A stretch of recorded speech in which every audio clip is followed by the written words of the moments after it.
The breakfasts are about two things. First of all, recognising you as industry leaders, ready to put your hand up and do something about the problems we all face. Secondly, they're about you taking ownership of the direction. There are many intractable issues in society which make elected politicians feel powerless, and they're under huge pressure to be seen to be doing something. And traditionally, this has meant taking a free hit at advertising. The quick trick that they can pull out of the bag that will get the Daily Mail leaders off their back. Let's ban advertising. Let's stop advertising. Advertising is the cause of all social ills, and the campaign mounts, and more regulation comes in, and nobody says a word. And by nobody, I mean us, the advertising community.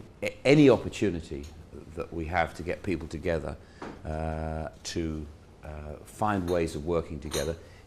It costs money, of course, so we'll be passing the hat round later, I expect. But, yes, but it costs money, but it's a very, very, very small insurance policy. So where are we? We're at the start of an adventure story about putting research, analysis, insight and authority at the heart of the case for advertising.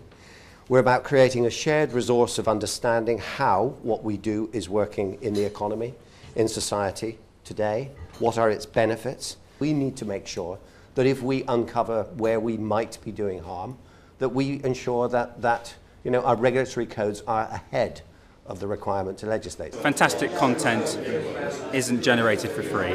It's the relationship between advertising and content. It's that fantastic marriage that people need to understand. And I think what the AA can do here is bring the industry together, all of the various stakeholders, and talk with one voice. I can't believe you can sit there and say you've got great... The whole purpose of coming here this morning is because you haven't got any lobbying skills at all. There. Okay. I think we need to raise the profile of advertising as a successful commercial venture, an important part of the economy. You kind of get that even if you go to the pub and try and explain to somebody what you do.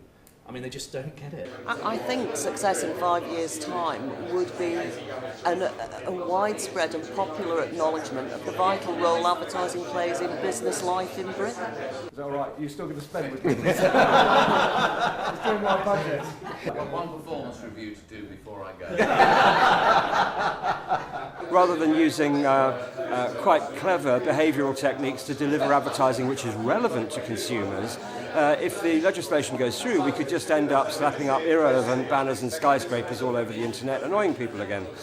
I think Rupert's, I think he was kind of a lecturer. I don't think we talked at all. You just talked. Front foot really does matter. We've got to show to society, to regulators, to high opinion formers why advertising matters. I think this morning was the best use of an hour I've spent in months. I think it's been a great morning. Really engaged group of people, really looking at how we change the world. This is such an important issue and one that the industry is at last taking seriously. We made real progress this morning. I now am 100% convinced that this thing is going to happen. There's a lot of energy in the room to solve the problem of why the demonisation of advertising is unjustified and in fact very damaging to the UK, and I think people are beginning to understand we've got to redress and stop that happening. And I thought the morning was, it certainly woke me up.